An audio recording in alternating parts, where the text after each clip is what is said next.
শুভেন্দু অধিকারী তার যাওয়ার কথাই ছিল জোড়াসাঁকোয়, যে ছবি আপনাদের দেখাচ্ছি শপথ গ্রহণ, আর তারপর আজ রবীন্দ্র জয়ন্তীতে যখন শপথ গ্রহণ হয়েছে তখন তারপরেই তার জোড়াসাঁকোয় যাওয়ার কথা ছিল। এবং জোড়াসাঁকোয় মুখ্যমন্ত্রী শুভেন্দু অধিকারী তিনি ইতিমধ্যেই পৌঁছে গেছেন তিনি, যে ছবি আপনাদের দেখাচ্ছি জোড়াসাঁকোয় মুখ্যমন্ত্রী শুভেন্দু অধিকারী তিনি পৌঁছলেন।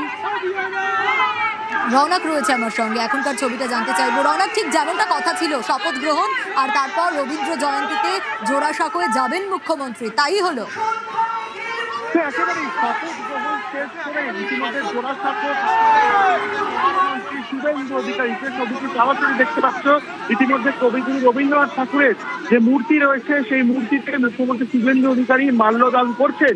কিছুক্ষণ আগে ব্রিগেড প্যারাগ্রাউন্ড থেকে মহা শপথ অনুষ্ঠান ছিল, সেখানেই কিন্তু মুখ্যমন্ত্রী হিসেবে শপথ নিয়েছেন শুভেন্দু অধিকারী এবং সেখান থেকে সরাসরি জোড়াসাঁকো ঠাকুর বাড়িতে রবীন্দ্র জয়ন্তী উপলক্ষে তিনি উপস্থিত হন এবং ইতিমধ্যে কবিগুরু রবীন্দ্রনাথ ঠাকুরের যে মূর্তি সেই মূর্তিতে মাল্যদান করছেন মুখ্যমন্ত্রী শুভেন্দু অধিকারী। এবং তাকে ঘিরে যে উচ্ছ্বাস, এখানে যে জনসমাবেশ দেখা যাচ্ছে, প্রত্যেকের মুখেই কিন্তু একটা বার্তা আসছে যে নয়া মুখ্যমন্ত্রী। এবং দেখতে পাচ্ছ তুমি ইতিমধ্যে ষষ্ঠাঙ্গে কবিগুরু রবীন্দ্রনাথ ঠাকুরের সামনে প্রণাম করছেন শুভেন্দু অধিকারী। একেবারে গেরুয়া পাঞ্জাবি এবং ধুতি পরে তিনি এসেছেন এবং মাল্যদান করে যারা এখানে রয়েছে দীর্ঘক্ষণ ধরে অপেক্ষা করছেন তাদের উদ্দেশ্যেও কিন্তু তিনি হাত জোর করলেন।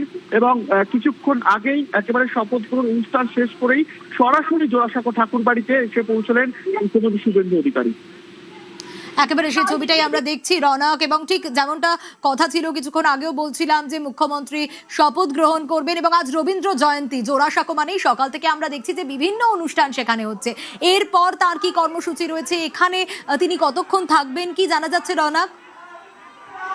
দেখছে এখনো পর্যন্ত তিনি ইতিমধ্যে যারা এখানে অপেক্ষা করছেন দীর্ঘক্ষণ তাদের সঙ্গে কথা বলছেন এবং বিজেপি নেতা সমগ্র ঘোষ সহ জোড়াসাঁকো বিধানসভার বিধায়ক বিজয় ওঝা তারা রয়েছেন এবং এখানেই কিন্তু তিনি ইতিমধ্যে জোড়াসাঁকো ঠাকুর বাড়ি ঘুরে দেখবেন, তারপর এখান থেকে তিনি বেরিয়ে যাবেন।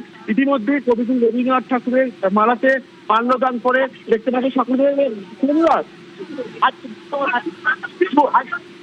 প্রথম শপথ গ্রহণের পর রবীন্দ্রনাথ ঠাকুরের কাছে মাল্যদান করা।